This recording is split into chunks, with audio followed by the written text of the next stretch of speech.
They say the city never sleeps, but have you ever wondered what keeps it awake? Is it the endless hum of subways, the neon pulse of Times Square, or something deeper, something ancient that still stirs beneath the pavement?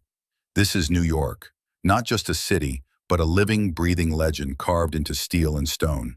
Every building, every bridge, every borough tells a story soaked in ambition, sweat, and survival. It's a place where dreams rise as high as the skyline, but where shadows stretch just as far. A city built by immigrants, rebels, tycoons, and artists, by hands that shaped more than a skyline. They shaped a symbol. History doesn't just live in its museums or libraries. It whispers through every street corner, every cracked sidewalk, every fire escape that clings to aging brick walls.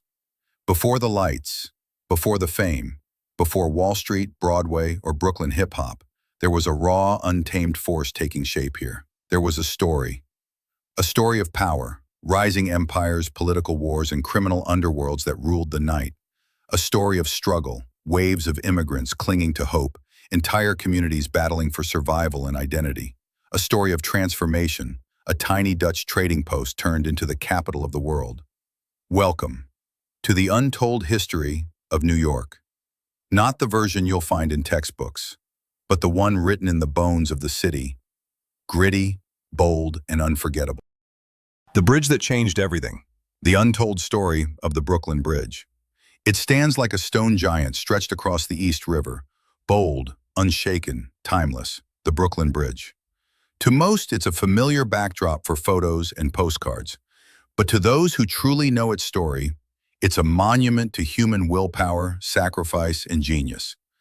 Before it connected two boroughs, it connected generations, through blood, sweat, and tragedy. The year was 1869. America was still healing from the Civil War, and New York was two cities, Manhattan and Brooklyn, divided by water, connected only by overcrowded ferries that froze in winter and were dangerous in storms. A bridge seemed impossible. The currents were too strong. The engineering, untested. But one man had a vision, John Augustus Roebling, a German-born engineer who dreamed of building the world's longest suspension bridge. A bridge like no other. A bridge made of stone towers and steel cables that would stand for centuries. But visions come with a price. Before construction even began, Roebling was crushed in a ferry accident while surveying the site. Days later, he died of tetanus, never laying a single brick. His son, Washington Roebling, inherited more than his father's plans. He inherited his burden. Washington took control, determined to fulfill the dream. But deep beneath the riverbed, inside massive underwater chambers called caissons, workers faced hellish conditions. Toxic air, extreme pressure, darkness. They called it the bends. Many died. Washington was among the victims. Though he survived, he was paralyzed, bedridden, unable to walk or speak. But here's where the story becomes legendary. Lying in his bed, unable to physically oversee the project, Washington guided the entire construction with his mind and eyes, using his wife, Emily Roebling, as his voice. Every day, she carried his notes and instructions to the engineers. For 11 years, Emily became the bridge between Washington and the bridge itself. A woman in the 19th century, leading one of the greatest engineering feats in the world. And history nearly forgot her. After 14 years of backbreaking work, on May 24, 1883, the Brooklyn Bridge finally opened. Over 150,000 people crossed it on the first day. It was called the Eighth Wonder of the World, a symbol of the new America. Bold, unified, unstoppable. But beneath the stone towers and graceful cables lies a story of vision and sacrifice, of a father's dream, a son's suffering, and a wife's silent triumph. It's more than just a bridge. It's a monument to the price of progress.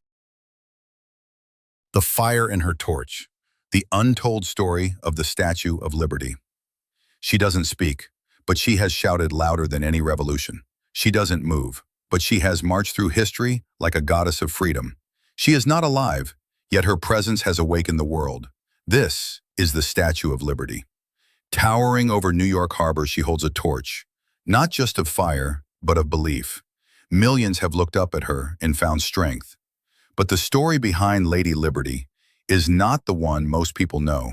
She wasn't built by Americans. She wasn't born on American soil. She was a gift from France, forged in the fires of revolution. In the 1860s, as America bled from the Civil War and slavery came to an end, French thinker Édouard La Boulaye imagined a statue that would represent the triumph of liberty and the friendship between nations.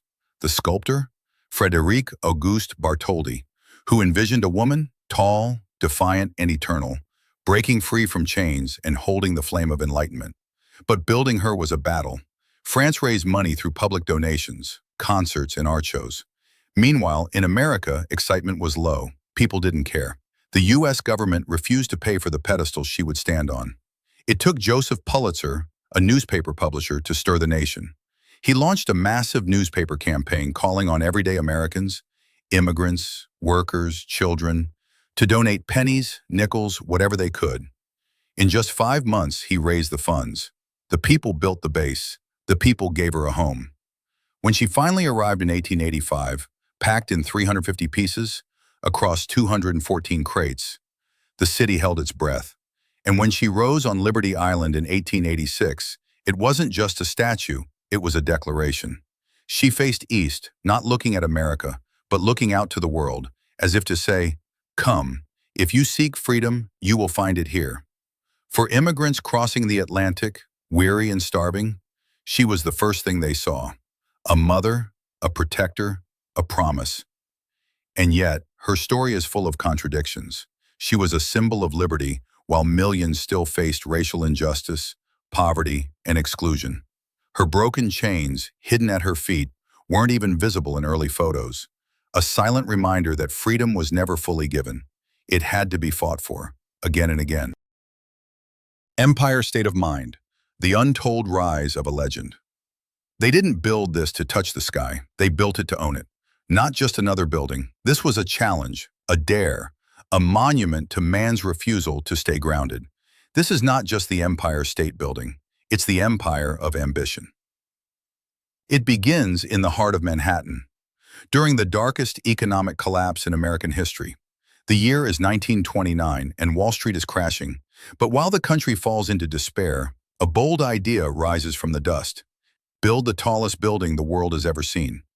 Behind this dream was a man named John Jacob Raskob, who once helped build General Motors. He wanted to outdo not just his rivals like the Chrysler Building, but the world itself. His plan? To scrape the sky at 1,250 feet. His deadline? 1 year. Impossible? Definitely. But that's exactly why they did it. Over 3,000 workers, immigrants, Mohawk iron workers, and ironclad dreamers came together to defy gravity. No safety lines, no fear. Just men walking steel beams hundreds of feet above the ground like they were sidewalks. At the peak of construction, they were adding a new floor every day. They called it the Race to the Sky, and the Empire State Building won. But when it opened in 1931, the world wasn't ready. Offices sat empty. Tourists were few. They mocked it, called it the Empty State Building. But legends take time. Over the decades, it became a global icon, appearing in King Kong, Spider-Man, and even surviving a B-25 bomber crash in 1945. It has been struck by lightning more than 50 times a year and never fell. It has witnessed generations rise, fall, and rise again. The Met, where time never dies. This isn't a museum, it's a vault of human memory, a sanctuary of forgotten empires, stolen beauty, and eternal truth. Here, time doesn't pass, it watches you. Because inside these walls, every painting breathes, every statue remembers, and every hallway whispers, "We were here, long before you were born." Welcome to the Metropolitan Museum of Art, the soul of New York, hidden behind ancient stone and silence. It stands at the edge of Central Park, but its reach stretches across time, from the sands of Egypt to the courts of Versailles, from the samurai of Japan to the brushstrokes of Van Gogh. But behind the calm marble halls and quiet footsteps is a history as dramatic as the art itself. Founded in 1870, the Met was born from ambition, a dream that America could rival the great museums of Europe. But it wasn't built by kings or emperors. It was built by bankers, artists, and dreamers who believed that culture wasn't just decoration. It was identity. In the beginning, it held just 174 European paintings. Today, it holds over 2 million works of art across 5,000 years of human history. Some gifted, some bought, and yes, some taken. Behind every artifact is a story of creation, of migration, of war, of love, and sometimes of theft. Within these walls, you'll find the armor of medieval knights, temples from ancient Egypt, Rembrandt's shadows, Renaissance angels, and the modern screams of Basquiat. And somehow they all exist side by side, like ghosts from different worlds frozen in a single frame. The Met is more than a museum. It's a time machine, a confession booth, a battlefield of beauty.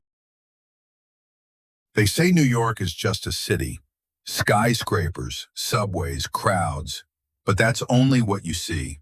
If you listen, really listen, you'll hear something else. A heartbeat, a whisper, a memory. The Brooklyn Bridge taught us that even the impossible can be built, when it's built with sacrifice. The Statue of Liberty reminded us that freedom isn't just a gift, it's a promise and a challenge. The Empire State Building showed us that even in our darkest hour, we can rise, taller than ever. And the Metropolitan Museum of Art proved that while everything around us changes, art is eternal. These aren't just landmarks, they're chapters in a story that began long before us and will continue long after.